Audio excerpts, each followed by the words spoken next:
راديو تسناف. C'est ça. On va accueillir le même nombre de matchs qui va abriter le stade de Baraké. On aura 10 matchs qu'on va organiser en Oran. Il y aura la demi-finale et aussi on va aller jusqu'à la troisième place. Et aussi Oran va accueillir 6 équipes comparé à d'autres villes qui vont accueillir 4. Mais il y aura 2 groupes de 3, donc il y aura des exemples. On aura le même nombre de matchs concernant les groupes. Donc il y aura 2 matchs, un de chaque groupe. D'ailleurs, sur Oran, il y a des équipes qui vont entrer en compétition jusqu'au 20. Donc par exemple, la Mauritanie ne sera ici en Algérie qu'à partir du 17, parce qu'ils rentrent en compétition à partir du 20. Mais Oran n'est pas inquiet, tout est très bien ficelé. Avec l'expérience des GM. Exactement. Même M. Wali et le DGS aussi, CCAFI ont de l'expérience. Ils ont déjà accueilli des événements internationaux d'une importance comme les Jeux méditerranéens.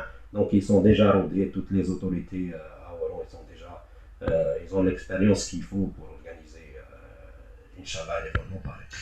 النوع الرقيقة الجزائر ثمانية فارونا نيلسون مونديلا دي براقي ولا يعني ثمانية وبيان تلاتانا وزاتانا نقل الميلودات فيه يغال يعني رانتي دار الرقيقة الجزائر ثمانية دونك سيت ان ماتش تيست يعني ست تذكر ان شاء الله.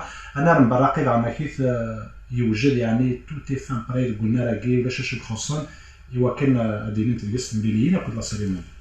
Oui, Baraké aussi il est fin prêt, mais on a besoin d'organiser un match test à Baraké bien sûr, pour veiller que sur le plan technique aussi, tout est fin prêt pour accueillir un match. Les problèmes par exemple d'électricité, donc soit en matière de charge, on doit être sûr qu'il va résister la charge, que ce soit en matière d'éclairage, des pelouses, les panneaux LED. Aussi, on doit tester le câblage parce que c'est pré-câblé pour, par exemple, la transmission télé ou bien radio. Donc, on est obligé de faire des match tests et aussi pour que le public s'habitue par rapport à la gestion des flux, comment ils vont venir. D'ailleurs, je dois souligner un point, comme les exigences de la CAF, que ce soit partout le monde ou bien la FIFA, un périmètre de sécurité est imposé. On ne peut pas venir directement se garer au niveau du parking qui est à l'intérieur du stade parce qu'on est à l'intérieur du périmètre de sécurité. Donc j'ai vu certains messages, plutôt certaines publications sur les réseaux sociaux qui disent j'habite à Baraké, je dois me déplacer par exemple à l'esplanade de Sablette pour prendre le bus pour revenir au stade. Non, pas du tout.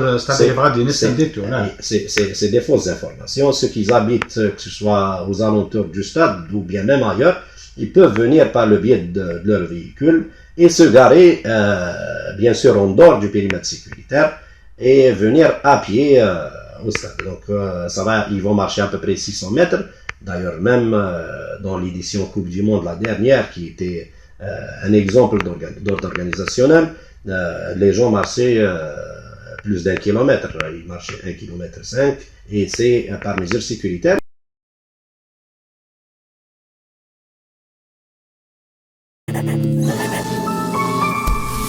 راديو تسناف.